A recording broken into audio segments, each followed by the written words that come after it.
আমাদের ভাঙড়ের এক ভোটারকে রাজ্জাক খাঁকে খুন করেছে। যারা খুনি একটাও ছাড় পাবে না, তাদেরকে শান্তির ঘুম ঘুমোতে দেবো না আমি বিধায়ক হয়ে। দুটো বাচ্চা আছে, একটা ছেলে একটা মেয়ে, এই পড়াশোনা করছে। মেয়েটি বাবাকে বলেছিল আব্বু আসার সময় ম্যাগি কিনে নিয়ে আসতে। সে কি কঠোর জীবন হলে তোকে খুন করে দিল। মোফাজ্জেল মোল্লাকে জিজ্ঞাসাবাদ করতে হবে।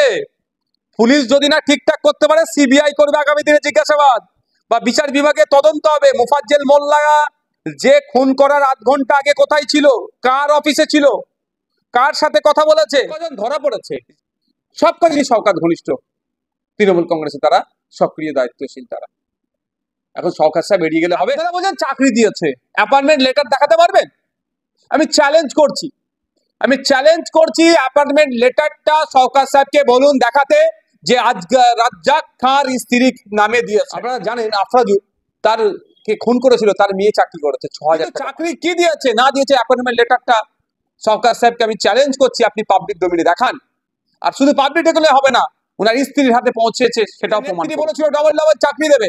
এখন চাকরি যারা বৈধ পন্থায় চাকরি পেয়েছে তাদের চাকরিও আজকে বাতিল হয়েছে এদের দুর্নীতির জন্য। এরা আবার নাকি চাকরি দেবার গল্প শোনাচ্ছে। কত টাকার মাইনের চাকরি সেটা তো পরের। ভাঙড়ের এখন তৃণমূলের নেতাদেরকে খোঁজ নিয়ে দেখুন, তারা আতঙ্কিত যে ওই নেতার ডাকে যাবো কি যাবো না, যদি যাই ফিরে আসতে পারবো তো বাড়ি। শওকত সাহেবের ফেসটা দেখবেন আতঙ্কিত। আর শওকত সাহেবের একটা সময় বাইট দিলে যারা লেফট সাইডে রাইট সাইডে বসে মাথা লাড়াতো, তারা কোথায়? তোলা টু ক্যানিং গাড়ি নিয়ে এসে এখানে বিজয়গঞ্জ বাজারে ভোটের নমিনেশন দিনে কি গল্প হচ্ছিল। রাজনৈতিক ষড়যন্ত্রে খুন করেছে তার দলের লোককে।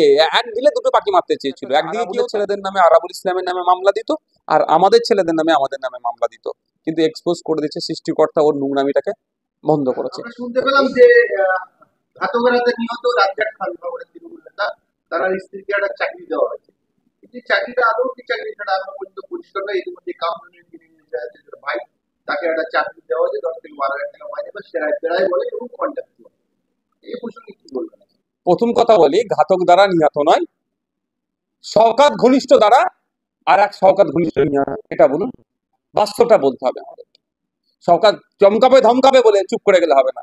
যে কজন ধরা পড়েছে সব কাজই শওকত ঘনিষ্ঠ তৃণমূল কংগ্রেসে তারা সক্রিয় দায়িত্বশীল। তারা এখন শওকত সাহেব বেরিয়ে গেলে হবে, এক নম্বর কথা। দ্বিতীয় কথা হচ্ছে যে চাকরিগুলো দিচ্ছে কন্ট্রাকচুয়াল।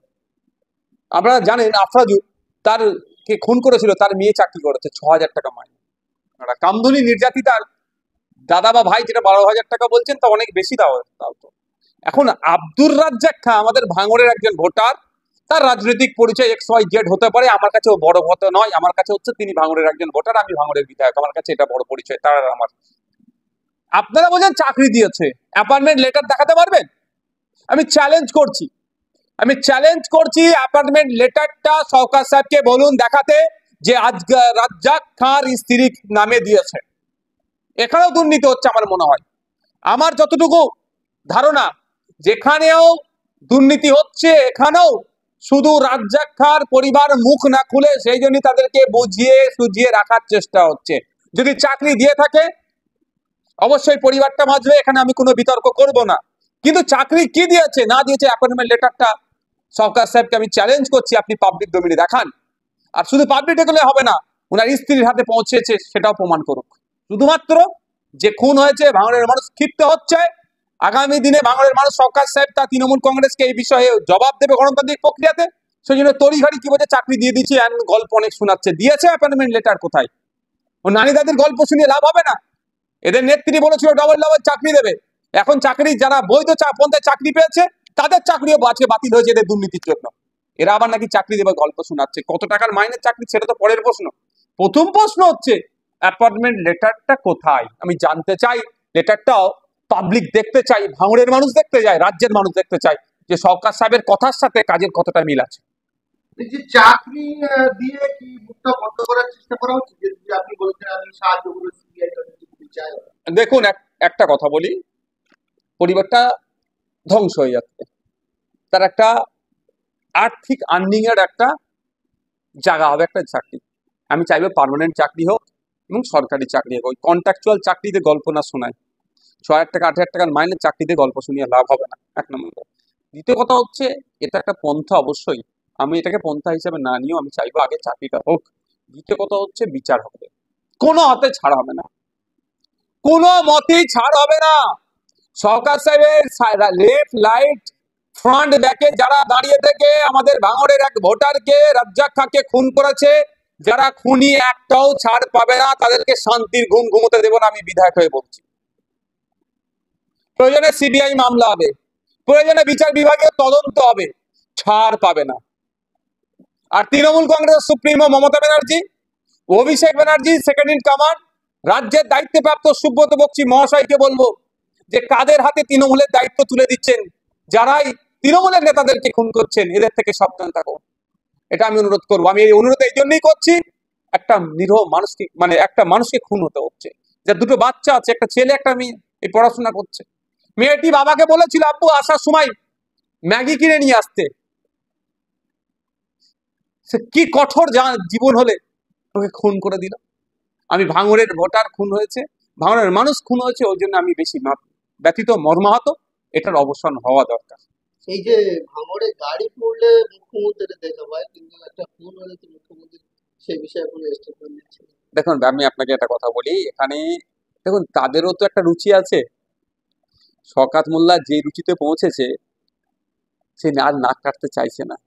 জীবনতলা টু ক্যানিং গাড়ি নিয়ে এসে এখানে বিজয়গঞ্জ বাজারে ভোটের নমিনেশন দিনে কি গল্প হচ্ছিল, মামলা চলছে, তো আমরা তো মামলা আছি, তো আমরাও, আমরা কি ছাড়বো নাকি?